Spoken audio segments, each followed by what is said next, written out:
see your mother. You were only given one. Go see your mother. And you know that you will never have another. Go see your mother. Go see your mom. Welcome to Jewish Boy Calls His Mother. I'm your host, Sadia. It's my mother, Ima. Hey, Ima. No, let's talk about being exhausted with Pesach cleaning. Yes. No, I was doing some cleaning. Like, I was saving the last parts of cleaning, and I was having a conversation with Ruthie, and we are trying to figure out what was going on. And we're talking at 7 miles. She's like, I'm like, wait a second. What are your goals? Do you think we're trying to she's like, we're not turning over tonight, we're turning over tomorrow. I'm like, no, we're turning over tonight, not tomorrow. Mm-hmm. And it's this whole back and forth, and realizing what the heck is going on, because it's a communication thing where it's just everything is all over the place. You're tired, you're exhausted, you're trying to put things around, and it's a whole tumult, I think the reason a lot of people like to turn over early is because that way you can take out all your Pesach things and you can look and see exactly what you need. Like sometimes from year to year you forget, what you need to buy. So a lot of times also people don't like to have that last minute rush. Yeah. Where you're going crazy and trying to clean the house right before and then doing. I remember the first year your father and I were married. Oh my gosh, we did not do B'dikas Chametz until it was almost 12 o'clock midnight. We were exhausted. We had that where, we weren't used to. This was the first time we kept Pesach by ourselves because he was in yeshiva, I was in seminary, and so you go to other people's houses for Pesach, but this was being married, and our parents not being religious, we couldn't go to our parents' house for Pesach, so this was the first year that we actually, had to have the experience of totally cleaning the house by ourselves. And I think people also, as I've noticed as the years go along, I realized that there was a lot of stuff I did that I really did not have to do. A lot of people mistake Pesach cleaning for spring cleaning. And they go through their drawers and they go through their closets and they start to throw clothes out and they organize them, whatever, yada, yada. And that adds a lot of time to it. And the question is, you have to ask yourself, did I eat in my closet? If your answer is no, then you don't have to clean out your closet. Did I eat in my bedroom? Did I eat around my drawers? No. So I find basically what helps a lot is confining eating to the kitchen and the dining room if it's possible. Because sometimes with little kids, it's not always possible because they take stuff, they run around the house. And I think Gemara compares children to mice when it comes to Pesach cleaning and crumbs. Yeah, I had this whole thing of what to do, and because of our little kid, we have to right now reevaluate where to clean everything like that. Mm-hmm. So we've had to clean more places, but the basement we didn't clean, certain areas we didn't do. We weren't as thorough. I think what also I was thinking of was that I haven't been as thorough for cleaning for Pesach, because this is the Mm-hmm. first time in I think 5 years since I've been home in Baltimore for Pesach, for partially, and so Mm-hmm. we'd have to clean. And I kind of reminisce about when I was a kid and how thorough of a job we did. Yes. And how this year I wasn't thorough. I wasn't as thorough as I would like to be. I was just so tired with everything. I was just so exhausted that I didn't have time to really go through every nook and cranny and really Q-tip, toothpick kind of style of cleaning. Yeah. It was just more of I did a leck and a schmeck of of a job for the living room. The dining room also same thing. I didn't really go through any drawers or anything like that. I was just the Mm-hmm. basics. And kitchen were kind of I didn't clean the oven, didn't clean the stove, just kept things basic, and that's that. I didn't push. Well, I remember the first few years your father and I kept pace. Your father and I really went way, way overboard. We would not use the stove, we would not use the oven. Instead, we got these electric burners which quite honestly were dangerous. I remember those. Yeah, with electric burners, and we just didn't bake anything. We just cooked everything on the electric burners, like the soup and everything, which really drew out the cooking time a lot because all I had were these 4 burners. I had 2 sets of them, and that's all I had for cooking. And then finally, your father kind of gave in and said, "Okay, well, we got the self-cleaning oven. That's it. We got the self-cleaning ovens." And so even before putting on the self-cleaning, I wiped out the oven very, very well. And then I put on the self-cleaning. I remember there was this one year, I used Fantastic on the oven, and I thought I wiped it out well enough. And then when I put it on self-cleaning, there's something about the Fantastic that it's very strong. And I think I'm like almost kind of allergic to it. Whenever I've used Fantastic, I start coughing, I start sneezing. So anyway, I used Fantastic, and I turned on the oven, of course, for self-cleaning, and my throat started burning. And for weeks afterwards, every time I ate something, I could feel it going down my esophagus. Oh It's like gosh. I Well, don't know what I did to myself, man, but oh gosh. I remember there is a Chabad minhag of peeling everything that Yeah. one of my sisters did, and it was just bonkers. It was just absolute bonkers. I know a lot of Chabadniks have that, but I understand from talking to a lot of people, it's really not necessary. Just so you wash everything off very, very well. I know Chabadniks will not use anything unless it's we'll only use the fruits and vegetables that you can easily peel. But I remember one of the first years I was in Crown Heights, this family I stayed with, the mother was like peeling strawberries, peeling tomatoes. She was Oh peeling gosh. everything. Yeah, I mean, I understand also the importance of, like, not to make it sound too Catholic, but to suffer a little bit on Pesach, you know, and the importance of suffering on Pesach in the sense where it's just like you feel it a little more. But you're not As, supposed to suffer on Pesach. It's supposed to be Simchas Yom Tov. yeah, but like it's a bread of affliction. What are you talking about? We were slaves and now we're redeemed and we have to feel some. I feel like you got to feel something. You got to feel something. And I Don't think, worry. After eating all that matzah, the next morning you feel plenty. Don't worry. or you, oh Let my gosh. people go. Oh my God. Just thinking, reminiscing of, I think it was the last Pesach was just terrible torture. But like, that's the thing. It's just like, you want to feel it. Kind of similar to, like, I remember when I was younger, I was just getting my smicha and really learning halacha and realizing like all these leniencies and loopholes you can do. And I was like trying all this stuff and doing all these things, and eventually get to a point where you're like, I don't feel the Yiddishkeit like I did when I was younger. And that's kind of why it's just like, you should feel something on Pesach. You should feel a little restriction, a little push and pull, like it's not always about trying to avoid the taste of matzah, like, having all these like kosher for Pesach, cakes and things like that. We're like, wow, I can't believe this is not kosher Pesach. Like, you should be aware of the matzah. Am I making sense? I know what you mean. Yeah. And I know what yeah, that you should, there should be a little, I guess, bittersweet. Is that the word we're looking Yeah. for? Well, actually, today was my legal birthday, and Happy I was birthday reminiscing to with my you. older sister about. Of course, I really don't celebrate. I really commemorate my Hebrew birthday because to me that was my Hebrew birthday is the real birthday. Yes. So, your aunt and I were reminiscing about when my English birthday would fall on Pesach, how my mother would make me one of those Pesach sponge cakes with strawberry icing because I like strawberry icing. And oh gosh, I'd be so disappointed when my English birthday fell out on Pesach because that cake tasted like a sponge with icing on it. It was bad. It was bad news. What kind of kosher for Pesach products did you have when you were a kid? Did you have like the jelly? Yes, I remember the jelly candies.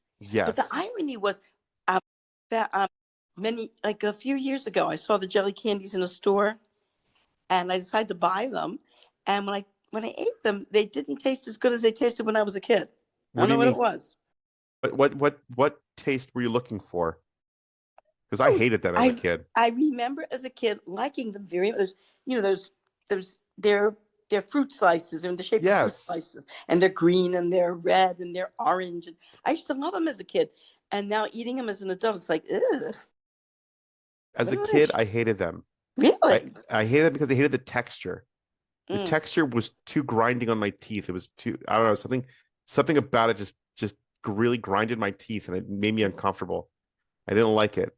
As I got older, I realized like I liked it if it was like if it was like no joke, like 5 years old, it like solidifies and is more of like a gooey but hardened gooey consistency. I really enjoyed it. But if it was fresh candy, I couldn't stand it. I Uh, liked I liked I liked it aged.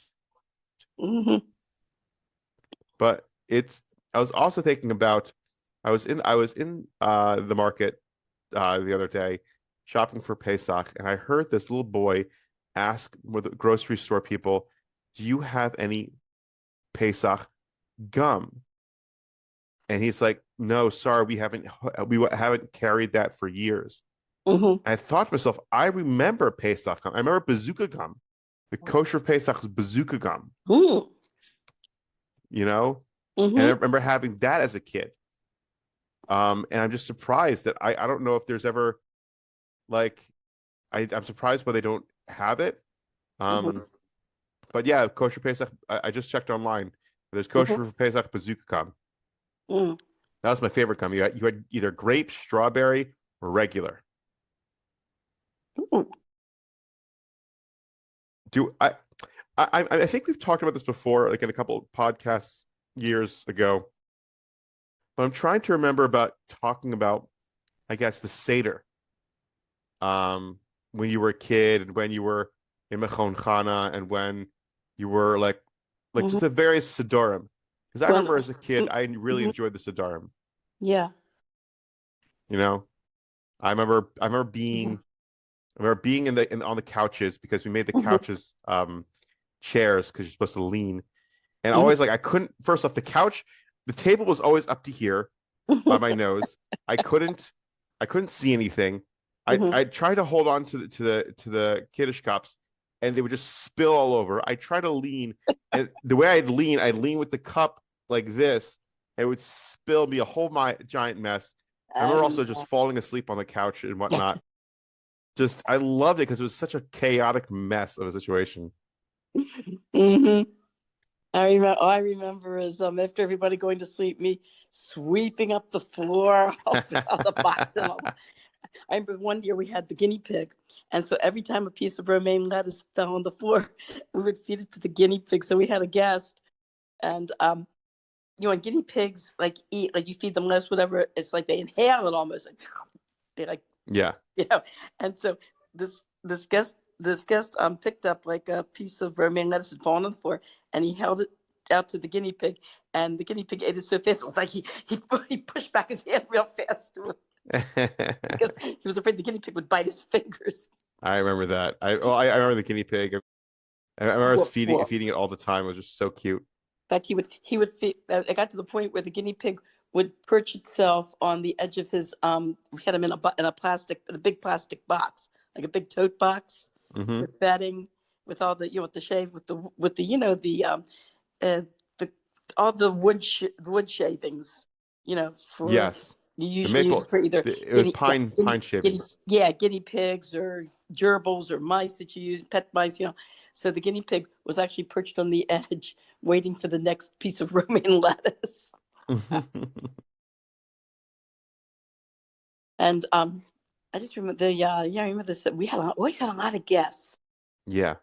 And I said there was one year though, Erev Pesach, in fact, I was expecting, I was pregnant, I forgot which kid. I fell down the steps Oh no. and hurt my shoulder.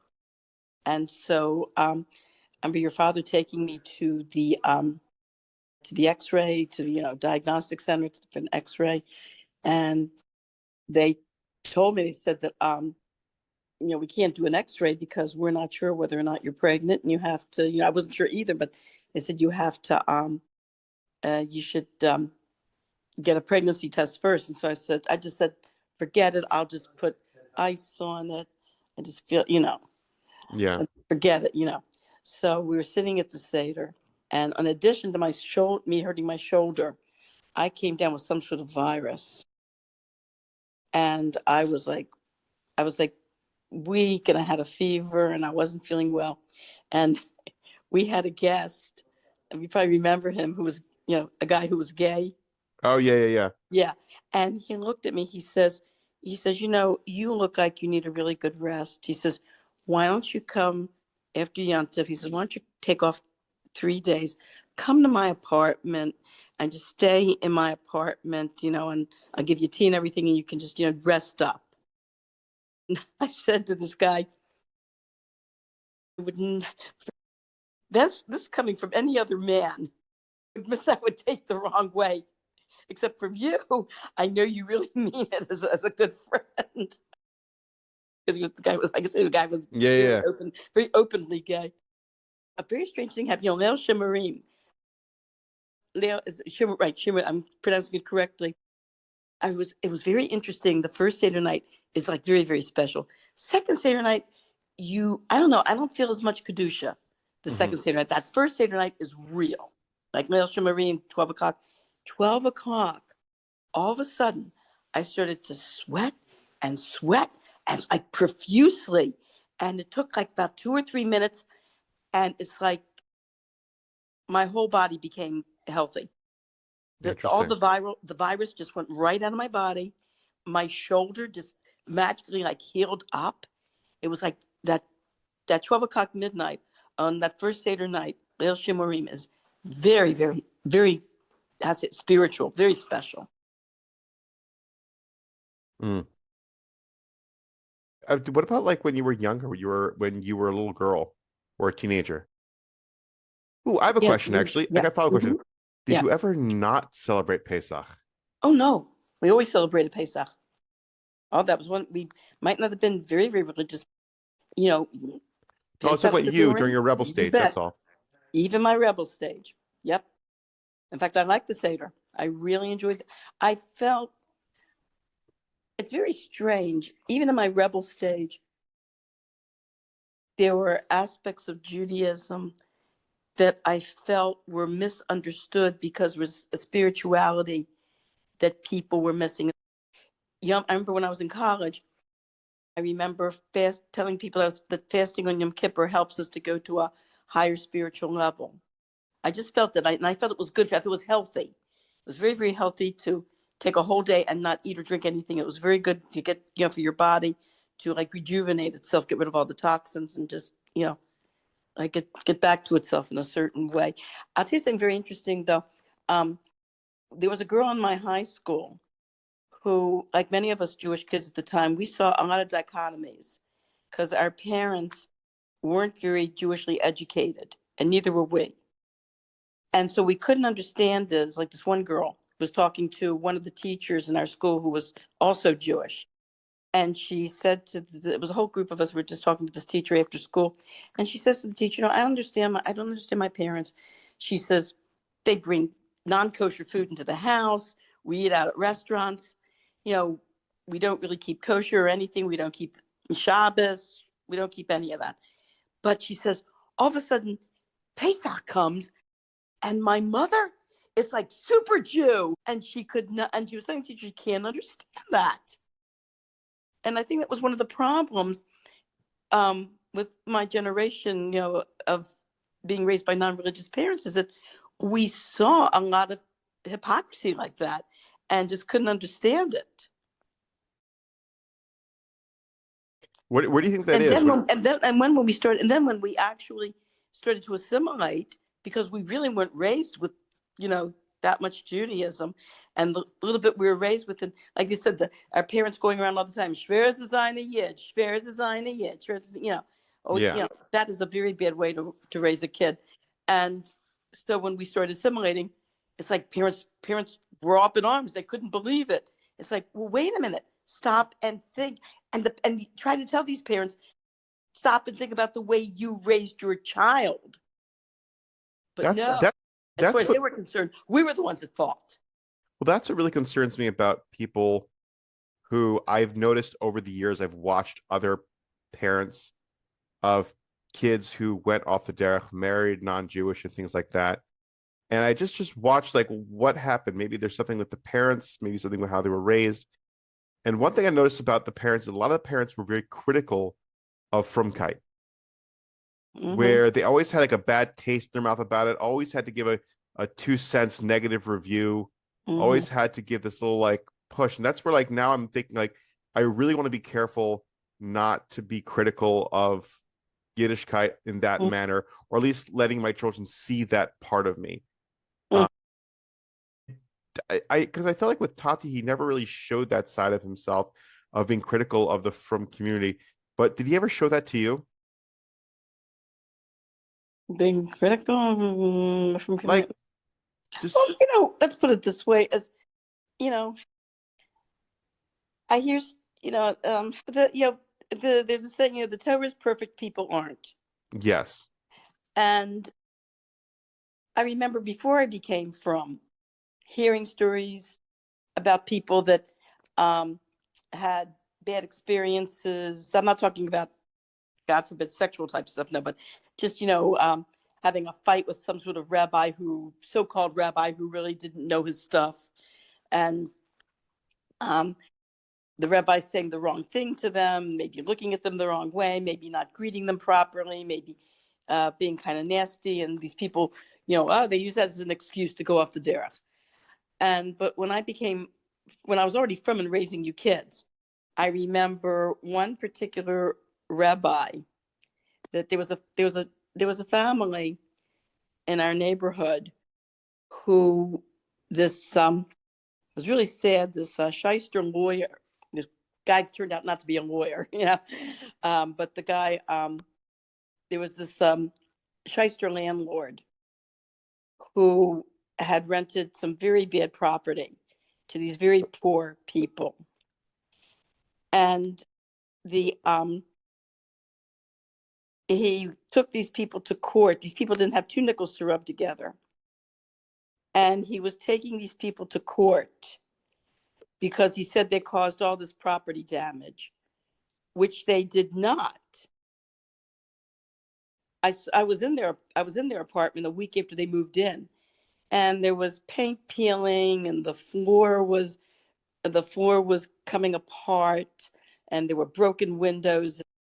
I knew for a fact that these windows were broken before they moved in, so he was charged. So I decided to call this rabbi to see if he could talk to this landlord. The landlord was a so-called Orthodox Jew who, let's put it this way, he certainly did not have a religious Jewish heart, which in my opinion, he was masquerading.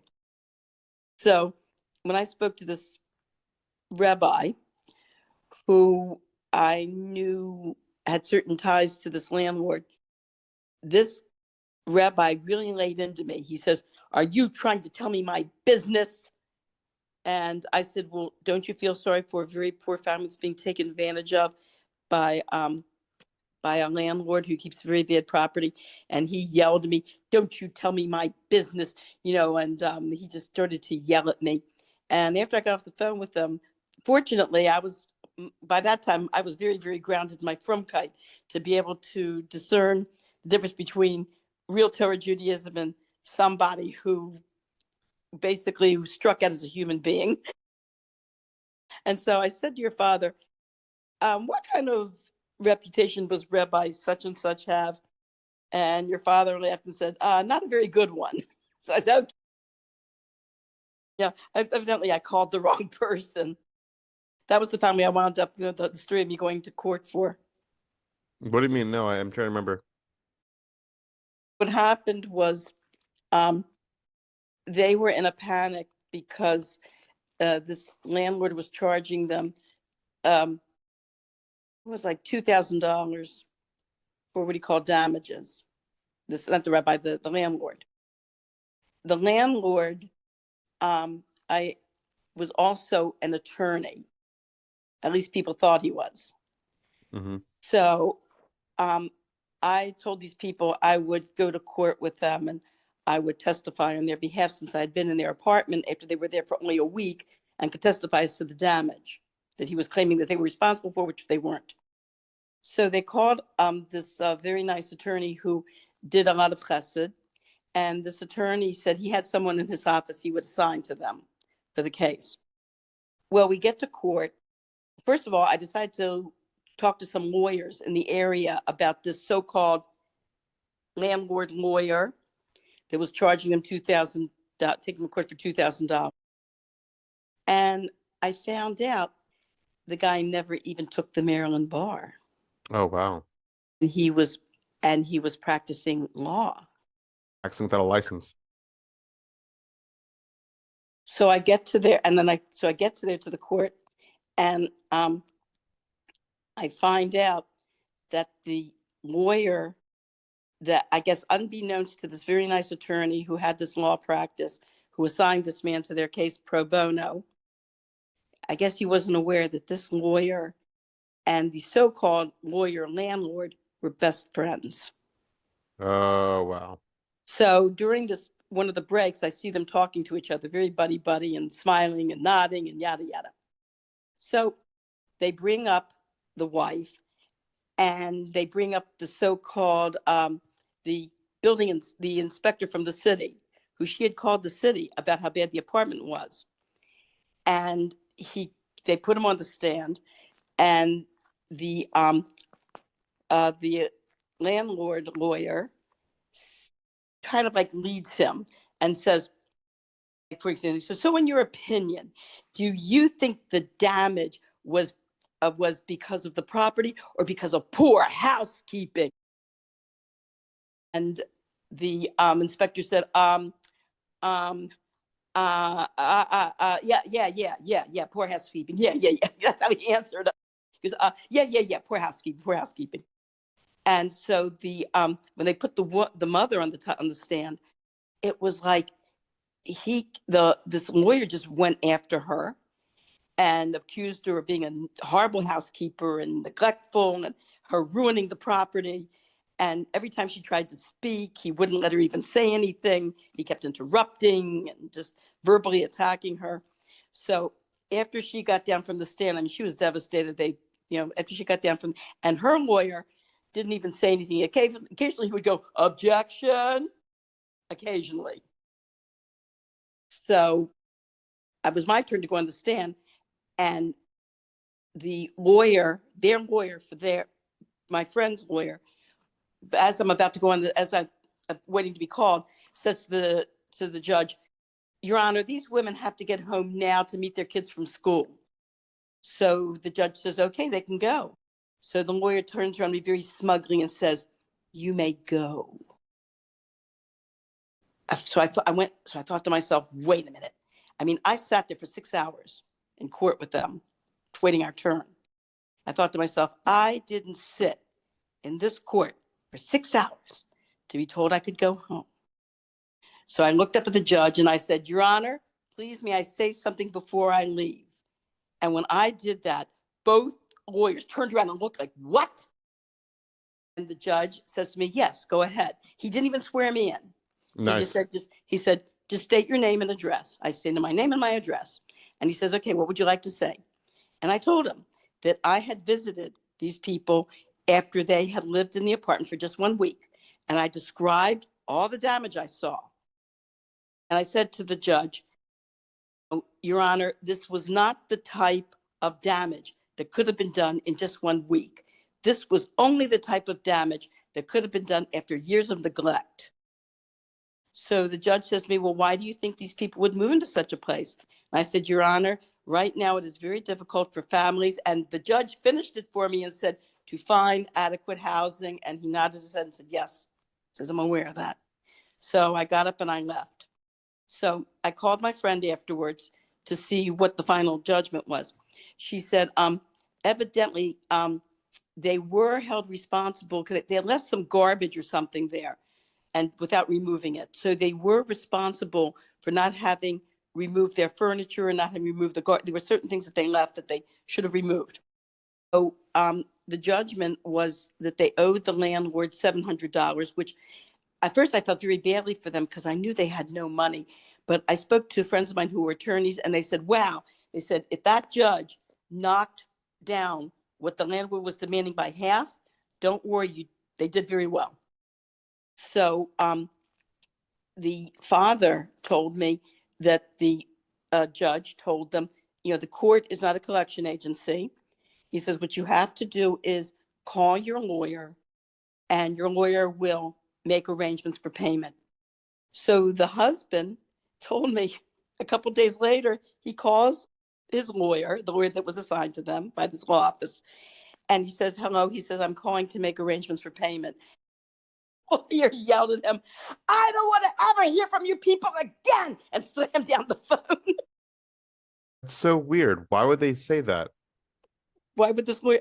I had a feeling some deal was going on between him and his buddy. Okay. Maybe they were going to split the $2,000. I don't know. That just, yeah. Let's put it this way. This lawyer was not happy with the way I opened my mouth. Well, a few days later, I get a call from the so-called lawyer landlord's wife. Mm-hmm. Yeah. Evidently, our children were in the same class. Can I bring her daughter home? She doesn't have a car that day. Just so happens. So I said, I'm sorry, I don't have enough seatbelt. And she says, it's okay, bye. You know what? I bet you the lawyer probably forced her to say something. I was thinking like that because, he was forced his wife to, when he found out that our kids were in the same class. So a few months later, I see this woman who was an attorney and who knew this guy. And I said to her, hey, how's our friend? Is he still after me? And she says to me, oh, he could care less about you. You're piecemeal. You're nothing. He's got bigger problems. I said, what's going on? She said, he got caught by the government for practicing law without a license. As a matter of fact, the law firm that he was working for did that had other lawyers, so-called lawyers that really had never taken the bar and were not licensed, that they were using. So the law firm got shut down, and they all got I don't think they were arrested, but they're all facing some pretty serious charges. Oh gosh. Yeah, it's just wild. Back to Pesach, what we're talking about. So we get from Pesach to this. Yeah, right. Well, that's the beauty of this podcast. You can go from one thing to another. So, I guess, do you know if any fond memories your parents had about Pesach when they were kids?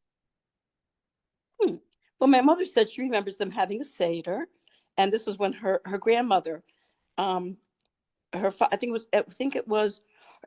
to be her father's mother, because her mother's mother died in Russia when her mother was a little girl.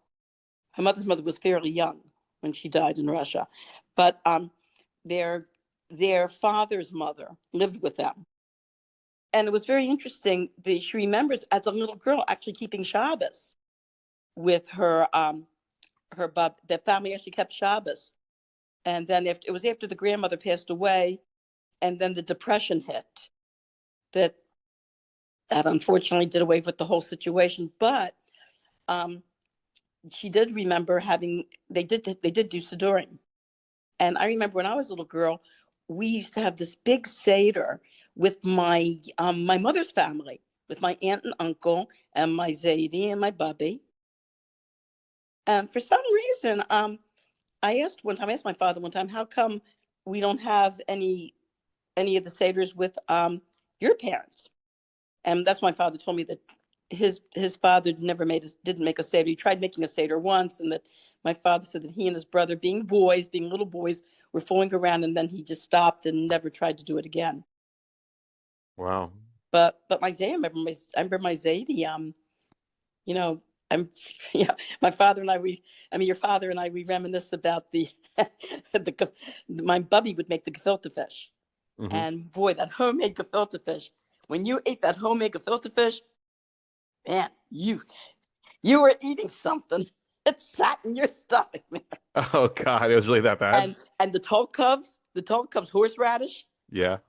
tall cubs horseradish. That is the strongest horseradish in the world, other than grinding up your own. That is so.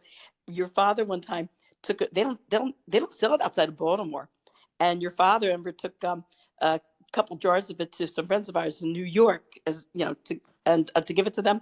And so the father of the family we're staying with, he starts to spoon it onto his gefilte fish, and your father says, "You might not want to, put so much on." He goes, "Oh, come on." Yeah, I had no idea. Telkoff is actually a Baltimore-owned company, Uh-huh. and it's just, I guess it's very. I guess the question goes where to buy the retail. They have a whole. Uh, I'm looking at it right now. yeah.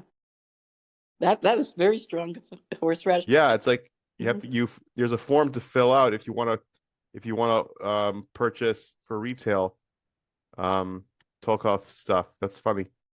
But yeah, I had no idea. I remember one of the first Sedurim we had when your father and I were first married and living in New York. The the host believed in putting a lot of the Chabadniks, and I think there are a lot of people that they grind up their own horseradish for the Seder. So he put like a whole bunch of fresh ground horseradish in the middle of the romaine lettuce. And I started to eat it, and I started to cough, and I got like I couldn't breathe. I ran over to the trash can in the kitchen and just started, like throwing up the whole thing in the trash can because so much. And I turned around, and there was your father and our friend, like seeing me looking like right next to me, looking like very concerned. Gosh. Because I mean, it was a whole bunch, like a whole fistful of horseradish in the middle of this romaine lettuce. I think last year I was great was someone we know was able to make Sephardi charoses. So it was actually very enjoyable to eat the maror with the lettuce and then the charoses and everything. It spread very well. I really enjoyed it. It just tasted amazing. Go ahead. I'm sorry. No, it's that's really kind of where like I was getting at. We're just like definitely experiencing other Pesach Seders. Did you ever? I mean, we're almost out of time, but do you remember any Pesach Seders when you were in New York that you could really like reminisce about? Or sure, the first one we had when we were first married in New York, and I remember the Seder we had at Machon Chana, this massive Seder took up the entire downstairs dining room, and the Rebbe on the first night of Pesach before the Sedurim would go to all the Jewish yeshivas, and he went to Machon Chana, he went to Hadar Torah, he would go all around to the yeshivas and greet everybody and wish everybody a Freilich Pesach, kosher Pesach. And I remember what he would do was the first year I was there, he wanted to go through the dormitory. He wanted to see the girls' dormitory and to see how, to make sure that the girls were comfortable and, what the rooms looked like. He had Rabbi Hecht. Rabbi Hecht took him around to all the rooms, and the Rebbe was a little like bothered about. We could tell the Rebbe was bothered by something, and he told Rabbi Hecht, "Tell the girls I want to. This is a girls' school, a girls' dormitory. There should be mirrors. I want to see more mirrors and more radios." interesting. Yep. He kept saying that. More mirrors and more radios. It's a girls' school. There should be mirrors and radios. And why radios? We were talking about that. We said, well, mirrors so you can look into yourself and improve yourself. So you can hear what's going out in the world and improve what's going out in the world. He didn't say that. Yeah, but it's the interpretation. That was our conclusion. Yeah. I always find it interesting when it comes to the Rebbe and other great tzaddikim, where there's this like interpretation you have to kind of think about. That's another episode of Jewish Boy Calls His Mother. Thanks for listening to us kvetch, reminisce, and of course, get a little motherly advice along the way. If you enjoyed this episode, don't forget to subscribe, leave a review, and share it with your favorite Jewish mother or anyone who needs a little guilt in their life. Got a story, question, or just want to say hi? Send us a message. I'd love to hear from you. Until next time, call your mother. She worries.